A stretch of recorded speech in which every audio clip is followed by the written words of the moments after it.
जय हिंद। स्वागत है आपका हमारे इस YouTube चैनल के ऊपर। और आज मैं जिस टॉपिक की बात करने आया हूँ वो पॉलिटी का है। और पॉलिटी में आज से पहले जो हम लोगों ने क्लास करा है वो हमने देखा था कि हिस्टोरिकल बैकग्राउंड जो है वो पॉलिटी के अंदर में किस तरह से शुरुआत हुई, कैसे हमने 1773 से शुरू करा और आज तक जो है 1773 का जो रेगुलेटिंग एक्ट आया वहां से हमने शुरुआत करा, हिस्टोरिकल बैकग्राउंड को लिया, जहां पर पहली बार जो है बंगाल के गवर्नर को जो है गवर्नर जनरल बनाया गया था। उसके बाद हमारा 1781 आया, उसके बाद 1786 आया, उसके बाद जो है हमारा धीरे धीरे हमने पूरा उसके पीट्स इंडिया को पढ़ाया वगैरह वगैरह सब कुछ कंप्लीट कराने के बाद हम यहाँ पर आ गए 1733 तक आ गए थे। 1757 में तो क्रांति हुई थी जो पॉलिटी का हिस्सा नहीं है, वो मॉडर्न हिस्ट्री का हिस्सा है। अब 1757 के बाद जब क्रांति खत्म हुई उसके बाद जो क्राउन का शासन आया वहां से टोटली जो है वो भारत के ऊपर जो है वो क्राउन ने शासन करा। और अब हम आज की इस क्लास में जो है वो क्राउन के बारे में पढ़ेंगे कि क्राउन जो है वो किस तरह से अंग्रेजों जो है वो धीरे धीरे हमें भारत को जो है कैसे जब्त किया, ये हमने ऑलरेडी आपको बता दिया है। को खिलाफ किसानों के खिलाफ जो है वो किस तरह से इन लोगों ने तिनकठिया प्रणाली और उसके पहले संथालों को जो है वो अधिक प्रताड़ित करना, जंगलों का हड़पना, जंगलों से रेलवे निकालना और इन सब जगहों की वजह से बहुत ज्यादा विद्रोह हो रहे थे, उनको दबा देना। और फिर वो दबाने की वजह से जो है जो आंदोलन हुए और उस आंदोलन के बाद जो नियम बना उसमें हम लोग पॉलिटी की पूरी कहानी पढ़ते हैं। 1857 में एक बहुत बड़ा विद्रोह हुआ और वो जो है पूरे भारत में अलग अलग लोग अलग अलग जगह से एक साथ विद्रोह किए और ये विद्रोह जो है वो अंग्रेजों के लिए बहुत भारी रहा। और उसके बाद जो है क्राउन ने डिसीजन लिया कि अब जो भारत की ईस्ट इंडिया कंपनी है उससे अब चीजें नहीं चल पाएगी। अब वो सरेंडर कर दिया और क्राउन जो है वो 1833 में ही बोल चुका था कि कभी भी आपसे सत्ता वापस लिया जा सकता है। और उसके बाद 1857 के बाद 1858 में जो है वो सत्ता वापस ले लिया गया और अब पूरा यहाँ से जो राज करेगा वो कंप्लीटली क्राउन राज किया। और 1935 तक, अब मैं 1935 इसलिए कह रहा हूँ कि उसके बाद भारतीय शामिल हो गए थे, भारतीयों के फेवर में जो है वो बातें होने लगी थी। तो 1935 तक जो है वो कंप्लीटली क्राउन रहा, उसके बाद भारतीयों को शामिल किया गया और 1947 तक जो है वो ब्रिटिश ही इस देश पर जो है अपना नियम चलाया। और उसी को जो है हम लोग उसी के रूप को जो है यानी उस पूरे उसका जो स्ट्रक्चर है उसमें थोड़ा बहुत कुछ बदलाव किए और फाइनली हमारा एक संविधान जो है हमने अलग अलग देशों के रिसोर्सेस को लेकर के और ज्यादातर जो हमारे यहाँ चल रहे थे उन्हीं के हिसाब से जो है हमने एक संविधान बनाया। और ये संविधान इस तरह से बनाया कि भाई ये भविष्य में भी जो है वो पूरा सब कुछ भविष्य को भी सोच के बनाया गया है, प्रेजेंट के हिसाब से सब कुछ इसमें टोटल इंक्लूडेड है। और अब इसी के बारे में हम लोग आज चर्चा करने वाले हैं। तो 1858 में जो है पहली बार अगर आप बात करोगे तो विद्रोह के बाद क्राउन का शासन आया। अब इसके बारे में हम आपको यहाँ से चर्चा करते हैं। इस अधिनियम की विशेषता कुछ इस प्रकार थी कि इसके तहत भारत का ताज का जो शासन है वो सीधे महारानी विक्टोरिया के अधीन चला गया। और महारानी विक्टोरिया के अधीन चला गया यानी कि वो क्राउन चला गया और गवर्नर जनरल का जो है पदनाम बदलकर भारत का वायसराय कर दिया गया। तो पहली बार जो है बंगाल की, अब एक बार आप कमेंट में बताइए, पहली बार जो है वो बंगाल के गवर्नर को बंगाल का गवर्नर जनरल कब घोषित किया गया था और पहला व्यक्ति कौन था, ये हमने आपको पिछले वीडियो में बनाया था। उसके बाद बंगाल के गवर्नर जनरल को भारत का गवर्नर जनरल कब बना दिया गया ये भी आपको बताना है और वो पहला व्यक्ति कौन थे।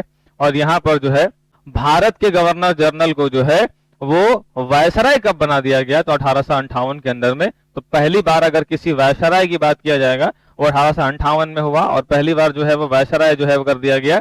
वो ब्रिटिश शासन के जो है ये प्रत्यक्ष प्रतिनिधि होते थे और ये पूरी की पूरी जो है वो प्रत्यक्ष प्रतिनिधि इसमें बन गए। और भारत के प्रथम वायसराय कौन बने, तो लॉर्ड कैनिंग इनका नाम था।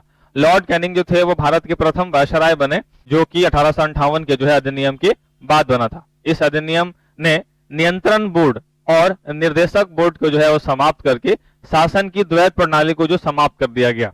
आपको मैंने पिछले क्लास में बताया था कि द्वैत प्रणाली की शुरुआत की गई, राजनीतिक कार्यों के लिए अलग कमेटी बनाई गई, प्रशासनिक के लिए अलग बनाई गई, विधि के लिए अलग बनाया गया, कानून बनाने वाले अलग थे, चलाने वाले अलग थे, इन सबको समाप्त कर दिया गया और एक नए पद भारत के राज्य सचिव का सृजन किया गया। और इसमें भारतीय प्रशासन पर जो है वो संपूर्ण नियंत्रण की शक्ति निहित की गई और यह सचिव जो है वो ब्रिटिश कैबिनेट का सदस्य था, अंततः ब्रिटिश संसद के प्रति जो है इसका उत्तरदायी था। मतलब भाई साहब ये है कि यहाँ पर जो चीजें चल रही हैं वो अब धीरे धीरे सेंट्रलाइज किया जा रहा है, केंद्र की तरफ लेके जाया जा रहा है और पूरी की पूरी जो है वो कंट्रोल आपको यहाँ पर एक जगह केंद्रित होता हुआ दिख रहा है इसका मतलब यह है कि अब यहाँ से जो है पूरा क्राउन जो है वो मैनेज करेगा। एक बार अगर कोई चीजें द्वैत प्रणाली खत्म हो गया तो अब जो एक बार वहां से होगा वो सारा जगह एक्सपेंड यानी पेनिट्रेट हो जाएगा। भारत सचिव की सहायता के लिए 15 सदस्यीय परिषद का गठन किया। तो यहीं पर जो है 4 नंबर इसकी विशेषता जो है वो कितना का गठन हुआ था, तो 15 सदस्यों का गठन हुआ था, जो कि एक सलाहकार परिषद थी और परिषद के अध्यक्ष जो है वो भारत के सचिव को बनाया गया। तो भारत सचिव जो है वो इसी अधिनियम के थ्रू जो है इसका निर्माण हुआ और इसके सलाह के लिए जो है वो 15 सचिवों को जो है यानी इस पर 15 सदस्य का एक कम्युनिटी बनाया गया। इस कानून के तहत भारत सचिव की परिषद का गठन किया गया, जो एक निगमित निकाय थी और जिसे भारत और इंग्लैंड के मुकदमा करने का अधिकार था और इस पर भी मुकदमा किया जा सकता था। जाहिर सी बात है हमारा यहाँ से लिबर्टी थोड़ा सा देखने को मिला। यहाँ पर ध्यान देने वाली बात यह है कि ब्रिटिश सांसद अब समझ गए थे, ब्रिटिश सरकार के लोग समझ गए थे कि अब अगर हम भारतीयों के बीच में रहना है तो हमें भारतीयों को जो है साथ रखना पड़ेगा, क्योंकि 1857 की क्रांति के बाद जो है इनको बहुत जोर से झटका लगा था। तो ये आपको मैं पहले भी बता चुका हूं कि जो हम लोग फॉलो कर रहे हैं वो एक लक्ष्मीकांत का किताब है और लक्ष्मीकांत जो है वो अपने आप में एक बहुत बहुत जो है वो संपूर्ण चीज है। मतलब ये लक्ष्मीकांत जो आप अभी देख रहे हैं 7th एडिशन वाला, ये अपने आप में इतना बेहतर किताब है कि आप जो है इसको एक बार अगर आप ढंग से पढ़ लीजिए फिर किसी भी एग्जाम में आपको पॉलिटी अलग से पढ़ने की जरूरत नहीं है, ये सारा में करने का। तो यहाँ पर ध्यान दिया जाना उचित होगा कि जो है इस अधिनियम में जो है भारत में प्रचलित सरकार की प्रणाली को जो है किसी तरह से नहीं बदला गया, क्योंकि भाई बदलना ऑलरेडी लोग देख चुके थे, बहुत नुकसान हो गया था, बल्कि स्वयं को उसी मशीनरी तंत्र के सुधार तक सीमित कर लिया। अब वो ज्यादा एक्सपेंड ना करके खुद को जो है वो मतलब अब चाह रहे हैं कि भारतीय के अकॉर्डिंग थोड़ा सा कुछ करे, क्योंकि ये बहुत बड़ा विद्रोह था और उसको उस विद्रोह के बारे में मैं पूरा डिटेल आपको मॉडर्न हिस्ट्री वाली क्लास में बता दूंगा, जो कि 3-4 दिनों में वीडियो आपको मिल जाएगा, जिसके द्वारा इंग्लैंड में भारतीय सरकार का जो है वो पर्यवेक्षण जो है और नियंत्रण जो किया जाना था। उसके बाद आया 1861 का अधिनियम और यहाँ पर जो है भारत परिषद अधिनियम।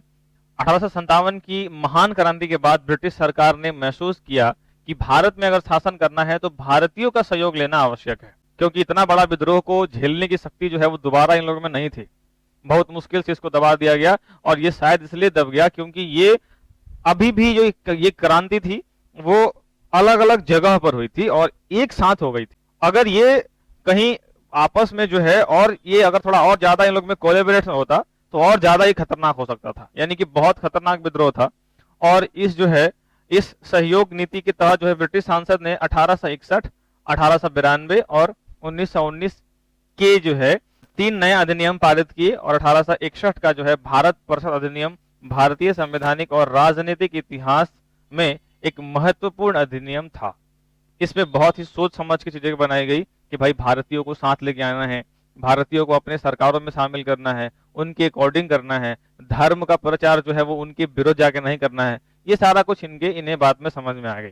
इस अधिनियम की विशेषताएं कुछ इस प्रकार हैं और इसके द्वारा जो है वो कानून बनाने की प्रक्रिया में भारतीय प्रतिनिधियों को जो है वो शामिल करने की शुरुआत करी गई और पहली बार 3 लोगों को भारत के सदस्य को उठाया गया। वो कौन थे? इस प्रकार जो है वायसराय ने कुछ भारतीयों को विस्तारित परिषद में जो गैर सरकारी सदस्य के रूप में नामांकित कर सकता था वो 1862 में लॉर्ड कैनिंग। ये लॉर्ड कैनिंग कौन है भाई?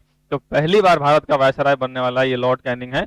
और 3 भारतीयों को उठाया। पहली बार बनारस के राजा, पटियाला के महाराजा और सर दिनकर राव, इनको जो है विधान परिषद में मनोनीत किया पहली बार 1862 में। 1861 के अधिनियम के थ्रू जो है 1862 में इनको क्या किया तो उसमें मनोनीत किया था और मनोनीत करने के बाद पहली बार भारतीयों को शामिल किया गया 1862 में। तो जो बनारस के राजा थे उनका नाम था देव नारायण सिंह और ये वहां जाकर के वहां पर जो भारतीयों के लोग थे वहां पर इनका बस इतना काम था जाकर के कि भारत के लोगों के बारे में बताना कि भारत के लोग क्या चाहते हैं, भारत के लोगों का जो सोचने का जो मेन तरीका है वो क्या है, भारत के लोग आखिर में सरकार कैसी सरकार चाहते हैं। तो पहली बार जो है इन लोगों ने जाकर के अंग्रेजों को बताया कि देखिए भारतीयों का जो है वो ये मानना है और इस हिसाब से आप हमारे देश के अंदर में काम करिए। तो ये भारत के राजा जो थे वो गए थे, पटियाला के महाराजा गए थे और सर दिनकर राव जो है वो विधान परिषद में जब मनोनीत हुए वो सिर्फ इसलिए मनोनीत हुए थे कि भारत के लोगों के बारे में वहां पर जाके डिटेल बता सके, क्योंकि मुख्य प्रतिनिधित्व जो कर रहा था वो लॉर्ड कैनिंग ही था तो फाइनली इनसे पूछ करके जो नियम बनाया वो कौन बनाया, तो लॉर्ड कैनिंग ने ही बनाया। चलिए आगे मैं बढ़ता हूं। अब यहाँ पर जो है इस अधिनियम में मद्रास बंबई प्रेसिडेंसी को जो है वो विधायी शक्तियों जो है पुनः विकेंद्रीकरण की प्रक्रिया शुरू की गई, और इस प्रकार इस अधिनियम ने जो रेगुलेटिंग एक्ट 1773 में आया था उसके द्वारा की गई केंद्रीकरण की प्रवृत्ति को जो है वो उलट दिया गया। जो सेंट्रलाइज किया गया था उसको उलट दिया गया, जो 1833 के चरण अधिनियम के साथ ही अपने चरम पर पहुंच गई थी। यहाँ पर उसकी जो अरे मैं बोला नहीं कि 1857 के पहले अंग्रेज अपना कब्र खोद रहे थे, तो ये चरम पर चले गई थी, और इस विधायी विकास की नीति के कारण जो है वो 1937 तक प्रांतों को जो है वो संपूर्ण आंतरिक स्वायत्तता हासिल हो गई। तीसरा नंबर पॉइंट है बंगाल, उत्तर पश्चिम सीमा प्रांत और पंजाब में क्रमशः 1862, 1866 और 1897 में जो है वो विधान परिषद का गठन हुआ। तो बंगाल, उत्तर पश्चिम सीमा प्रांत में जो है 1897 में जो है वो विधान परिषद हुआ और का गठन हुआ। लेकिन कई बार सवाल पूछता है कि विधान परिषद का जो गठन हुआ वो किस अधिनियम के थ्रू हुआ था, तो 1861 अधिनियम के थ्रू हुआ था, और ये एडजेक्ट हुआ कब था, तो 1897 में हुआ था। ये जो ये अलग स्टेट्स के लिए मैं बात करूंगा उसकी मैं बात कर रहा हूं। इसने वायसराय को जो है वो परिषद में कार्य संचालन के लिए जो है वो अधिक नियम और आदेश बनाने की शक्ति भी प्रदान की। इससे लॉर्ड कैनिंग द्वारा 1859 में प्रारंभ की गई पोर्टफोलियो प्रणाली को भी मान्यता दी गई। इसके अंतर्गत वायसराय की परिषद का भी एक सदस्य अधिक सरकारी विभागों का प्रभारी बनाया जा सकता था, और उसे इस विभाग में काउंसिलिंग की ओर से जो है अंतिम आदेश पारित करने का अधिकार था। ये चौथा नंबर पॉइंट है। अब पांचवा नंबर देखिए, पांचवा नंबर थोड़ा सा इंपॉर्टेंट है। तो चलिए मैं आपको बता रहा था 5 नंबर टॉपिक। इसने वायसराय को आपातकालीन में बिना काउंसिलिंग की संतृप्ति के अध्यादेश जारी करने के लिए अधिकृत किया गया। इसका मतलब यह हुआ कि जब भी हमारे देश में कुछ इमरजेंसी आती थी और कोई ऐसा विवाद हो गया जिसके लिए जो है अभी एकदम एक्शन लेना बहुत जरूरी है, तो उस वक्त जरूरी नहीं था कि ये वायसराय जो है जाए और फिर काउंसलिंग में जाए और वहां से परमिशन ले, ऐसा कोई जरूरी नहीं था। ये तुरंत एक्शन लेने के लिए जो है ये कैपेबल हो गए। ये 5वां नंबर इसलिए इंपॉर्टेंट था कि पहली बार जो वायसराय को इतना अधिकार दिया गया कि भाई कोई आपातकालीन स्थिति में जो है आप खुद डिसीजन ले सकते हैं। अब यहाँ पे अगर बात करोगे, एक एमबी पाइली है।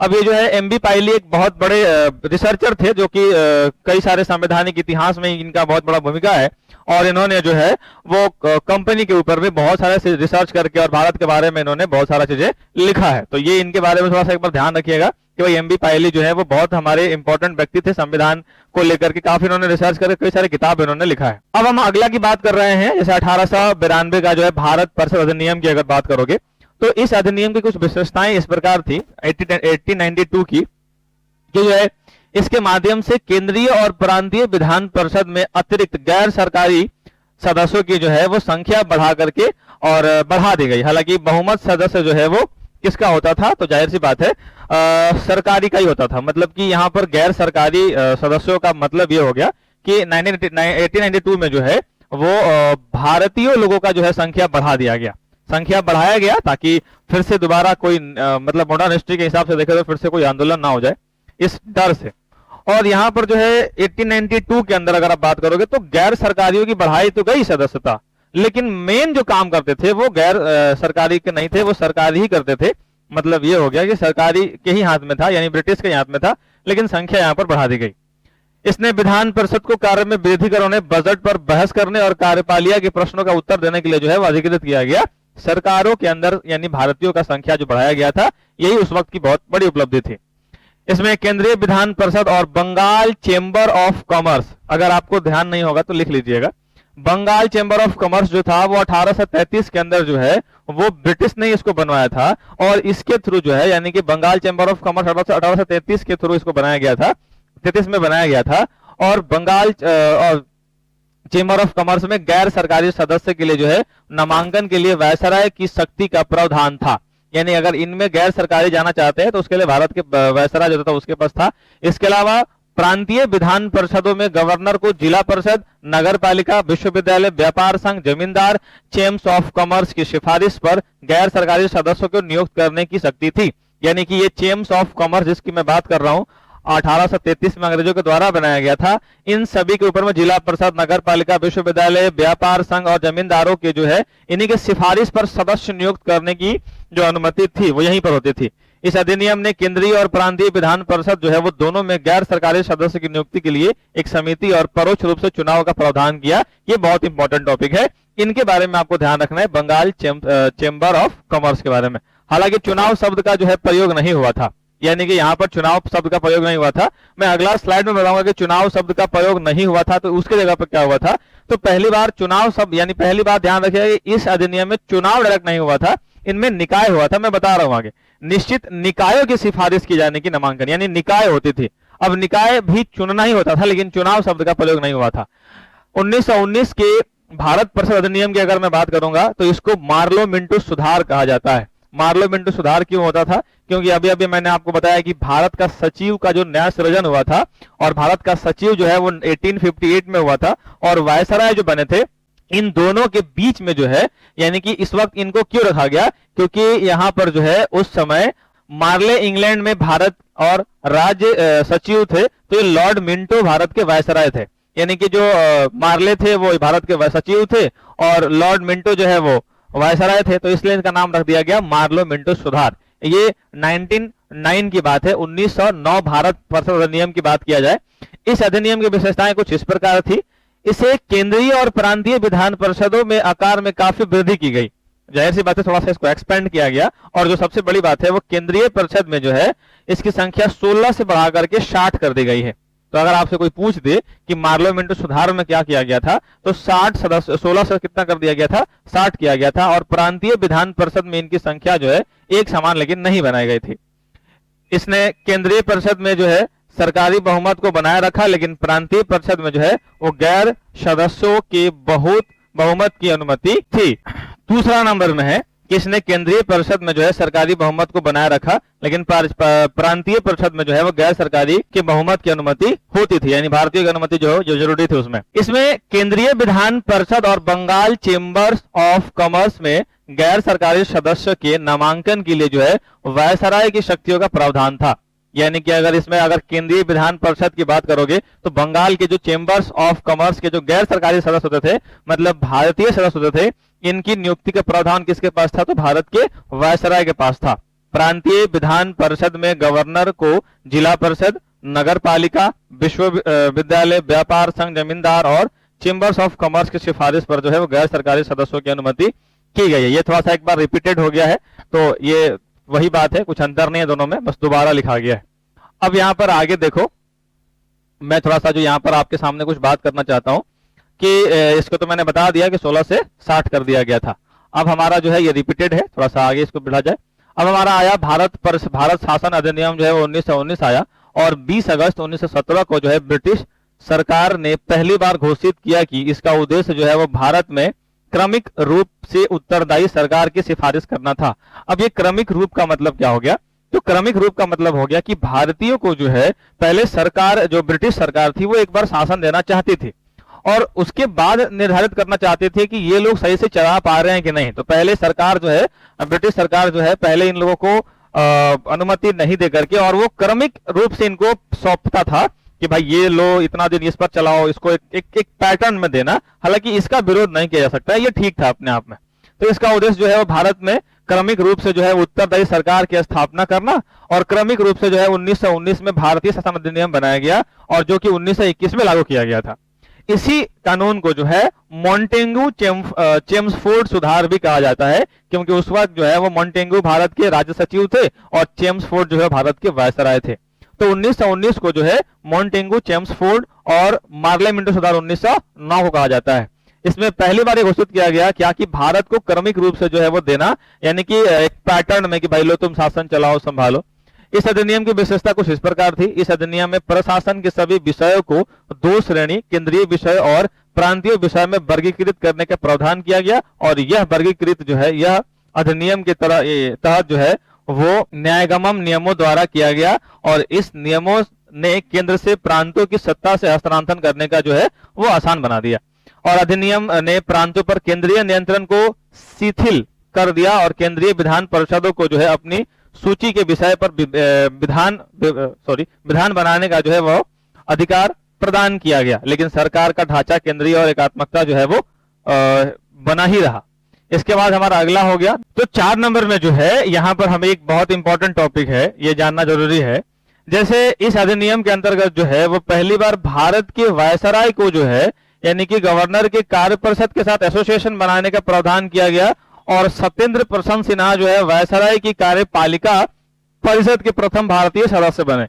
इन्हें विधि सदस्य भी कहा गया। और इससे भी ज्यादा इंपॉर्टेंट तो ये है कि यहाँ पर पहली बार पृथक चुनाव की बात करी गई थी। पृथक चुनाव मतलब इस अधिनियम ने पृथक निर्वाचन के आधार पर मुस्लिम के लिए सांप्रदायिक प्रतिनिधित्व का और प्रावधान किया गया था। तो जो पहली बार मुस्लिम के लिए सांप्रदायिक प्रतिनिधित्व का जो प्रावधान किया गया था वो यहीं पर किया गया था। इसके अंतर्गत मुस्लिम सदस्यों का जो है वो चुनाव मुस्लिम मतदाता ही कर सकते थे।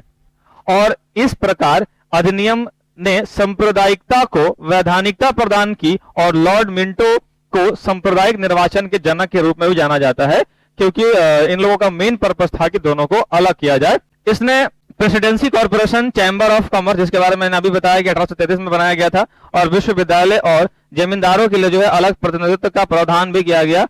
हालांकि इन लोगों का मेन पर्पस था कि फूट डालो और शासन करो। हिस्ट्री के बाद आपको पढ़ा होगा आपने। 1857 के बाद इन लोगों ने पहली बार यही करा कि हिंदू मुस्लिम को अलग कर दिया। 1857 के बाद पहला काम था इन लोगों की हिंदू मुस्लिम को अलग करो और वहां से फूट डालो इन दोनों में, ताकि आपस में ये लोग लड़ जाएं।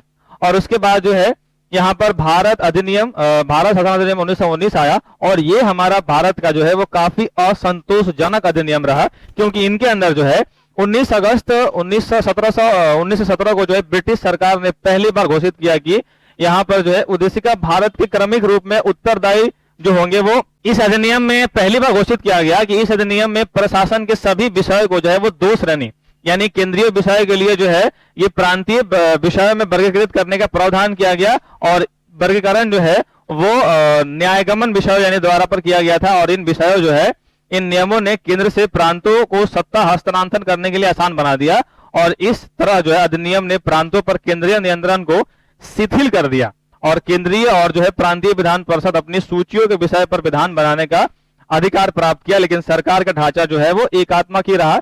हालांकि इसके बारे में मैंने आपको बता दिया था। अब यहाँ पर हमारा इंपॉर्टेंट टॉपिक आया कि इस प्रांतीय विषय को जो है वो 2 भागों में विभक्त कर दिया गया। थोड़ा सा पीपीटी में जो अभी मैंने इसके पहले वाला स्लाइड पढ़ा था वो उसके पहले भी मैंने बता दिया था। यहाँ पर 2 भागों में पहले में विभक्त किया गया और पहला जो था वो हस्तांतरित था और दूसरा जो था वो आरक्षित था। तो हस्तांतरित में कौन कौन आते थे? जो जैसे सार्वजनिक चीज आते थे, जैसे स्वास्थ्य हो गया, शिक्षा हो गया, ये स्थानीय स्वशासन हो गया, कृषि हो गया आदि जो है सब किसमें आते थे? हस्तांतरित में आते थे। आरक्षित में कौन आ गए? पुलिस आ गए, प्रशासन आ गए, जो सरकार के अंदर में रहते थे। और जो है विषय पर सार्वजनिक स्वास्थ्य यानी पूरे मैंने बता ही दिया। घोषणा ने स्थापित किया कि ब्रिटिश शासन की सरकार की नीति जो है वो प्रशासन की प्रत्येक शाखा में भारतीयों की भागीदारी बढ़ाने और स्वशासन संस्थाओं का क्रमिक विकास करने की थी। इसमें हुआ यह कि भारत के लोगों का संख्या तो बढ़ा, भारत के लोगों का संख्या भी बढ़ा और भारतीयों का ज्यादा इसमें भूमिका भी रहा, लेकिन फिर भी असंतोषजनक ये नियम रहा, ये असफल हो गया और इसमें भारत में इतना असंतोष जन्म लिया इसके बाद कि 1920 में जो है वो महात्मा गांधी ने आंदोलन कर दिया एक बार दोबारा। तो महात्मा गांधी ने 1920 में आंदोलन कर दिया और ये जो है हमारा ये इसके क्योंकि यहाँ पर भारत में भारतीय लोगों का सदस्य तो बढ़ा था लेकिन यहाँ पर संतोषजनक नहीं रहा, ये सफल नहीं हुआ। घोषणा ने स्थापित किया कि ब्रिटिश शासन की सरकार की जो है नीति प्रशासन की प्रत्येक शाखा में भारतीयों की भागीदारी बढ़ाने और स्वशासन संस्थाओं का क्रमिक विकास करने की थी। हालांकि ये सिर्फ कहने की बातें थे, ये हो नहीं पाया था और असंतोष के कारण 1920 में जो है महात्मा गांधी ने फिर से विरोध कर दिया ताकि ब्रिटिश साम्राज्य के अंतरिम भागों के रूप में जो है वो रहे और भारत उत्तरदायी सरकार की प्रति शीलता प्राप्त की जा सके। मतलब वो लोग ये बोल रहे थे कि हमारा जो प्रगतिशील प्राप्त किया जा सके कि हम तुमको धीरे धीरे ट्रांसफर करेंगे सत्ता और धीरे धीरे ट्रांसफर करके ताकि तुम जो है अपना धीरे धीरे जो है इसका अपना विकास कर सको। लेकिन ऐसा हुआ नहीं, भारतीय लोगों के बीच में असंतोष हुआ और उसके लिए जो है यहाँ पर विरोध कर दिया गया। इस अधिनियम ने पहली बार देश में द्विसदनीय व्यवस्था की प्रत्यक्ष निर्वाचन की व्यवस्था प्रारंभ की। यानी इसके पहले जो है हमारे भारत में 2 सदन नहीं हुआ करता था, सिर्फ एक सदन हुआ करता था, भारतीय विधान परिषद। और ये मैं बात कर रहा हूं सेंट्रल के लेवल के ऊपर में, यानी कि जो आज विधान परिषद देखते हैं वो प्रांतीय लेवल पे है, तो वो यहाँ पर नहीं है। यानी कि इस विधान परिषद जो है ये इसके पहले एक ही हुआ करता था और सिर्फ होता था विधान परिषद। लेकिन इस अधिनियम के बाद जो है 2 सदनीय व्यवस्था की शुरुआत की गई, जिसमें पहला राज्यसभा बनाया गया और दूसरा लोकसभा बनाया गया, जिसको हम लोग आज देखते हैं। तो ये राज्यसभा लोकसभा जो है वो बना था, वो इसी अधिनियम के बाद बना था। ध्यान रखने वाली बात यह है, इसके पहले क्या चला था, भारत परिषद अधिनियम था, और वो प्रांतीय लेवल पे नहीं, जैसे कि आज 6 राज्यों में जो विधान परिषद देखते हैं वो इन्हीं का एक 6 राज्यों में इन्हीं के थ्रू जो है बचा हुआ है। लेकिन उसके पहले जो है वो पूरा भारत जो विधान परिषद चल रहा था वो बंद हो गया, और यहाँ पर लोकसभा राज्यसभा किस लिए बनाया गया, ताकि लोकसभा राज्य यानी कि चीजों को मैनेज कर सके और राज्यसभा कानून और नियम बना सके। सदनों के बहुसंख्यक सदस्यों को जो है प्रत्यक्ष निर्वाचन के माध्यम से निर्वाचित किया जाता था, और इसके अनुसार जो है वायसराय के कार्यकारी परिषद के 6 नए सदस्य आए, और यानी कि 6 सदस्यों में जो है वो कंपलसरी कर दिया कि इसमें 3 सदस्य जो है वो भारतीय ही होंगे, और एक पहले ये नहीं होते थे, कमांडर इन चीफ को जो है वो छोड़कर ये होते थे ब्रिटिश के प्रतिनिधित्व होते थे, यानी सबके हेड होते थे ये। 5 नंबर में देखो, इसमें लिखा हुआ है कि इसमें सांप्रदायिक आधार पर सिख, भारतीय, ईसाई और आंग्ल भारतीयों और यूरोपियन के लिए जो है पृथक निर्वाचन का सिद्धांत विस्तारित कर दिया गया, सबके लिए अलग अलग बोला गया। और इस कानून ने संपत्ति, कर और अन्य योजनाओं के आधार पर जो है सीमित संख्या में लोगों को मताधिकार प्राप्त किया। इस कानून ने लंदन में भारत के उच्चायुक्त के कार्य काल में सृजन की, और अब तक भारत सचिव द्वारा किए जा रहे कुछ कार्यों को जो है उच्चायुक्त नियुक्त जो है स्थानांतरित कर दिया। यानी कि यहाँ पर जो हुआ था, ये सबके लिए पृथक निर्वाचन का व्यवस्था किया जाना था। इन लोगों का मेन कारण था कि इन लोगों को सेपरेट करना है। इसने पहली बार केंद्रीय बजट को जो है राज्यों के बजट से अलग कर दिया, और राज्य विधानसभाओं को अपना बजट स्वयं के लिए अधिकृत कर दिया। तो यहीं पर पहली बार जो है वो केंद्र सरकार से जो है वो राज्यों को सेपरेट किया गया। 10 नंबर में इसके अंतर्गत एक वैधानिक आयोग का गठन किया गया, जिसका कार्य 10 वर्ष के बाद जांच करने के बाद अपनी रिपोर्ट प्रस्तुत करना था। यह भारत में जो है उच्च नागरिक सेवाओं 1923 से 24 पर जो है ली गई सिफारिश से किया गया था। इस एक चैम्बर ऑफ प्रिंसेस, इस पर मैंने बता दिया था कि जिसे नरेंद्र मंडल के नाम से भी जाना जाता है, इसकी स्थापना का प्रस्ताव रखा गया, और चैम्बर ऑफ जो है इस चैम्बर का 1921 में उद्घाटन किया गया, और ये 120 सदस्य यानी कि 108 राज्य के राजकुमार और अन्य जो राज्यों के 12 प्रतिनिधित्व होते थे, और इसका नेतृत्व वायसराय यानी कि गवर्नर जनरल करता था, और इसमें आम हित के मामलों में जो है परामर्श करने की चर्चा आसान बना दी गई। तो यहाँ पर एक नया गठन इस्तेमाल किया गया, ये भी ध्यान रखना होगा। और अब हम कल की क्लास में पढ़ेंगे कि साइमन आयोग क्या होता है, और साइमन 1927 में भारत आया, वहां पर भारतीय सदस्य एक भी नहीं थे, और इसका भारत के लोगों ने बहुत विरोध किया। फिर गो साइमन आया, फिर 1928 के बारे में, ये सारी कहानियां जो है यहाँ पर हम लोग पढ़ेंगे। तो आज के लिए इतना रहने देते हैं, फिर मिलते हैं आपसे नेक्स्ट क्लास में। इस वीडियो को आपने यहाँ तक देखा, इसके लिए बहुत बहुत आभार। कुछ लोगों ने कमेंट करा भी है, पॉजिटिव कमेंट करा है, उन लोगों को भी आभार कि आपने हमें एक सजेशन दिया, उसके लिए। बाकी हम आपसे मिलते हैं नेक्स्ट क्लास में। एक बार फिर से आपका आभार कि आपने इस क्लास को यहाँ तक देखा।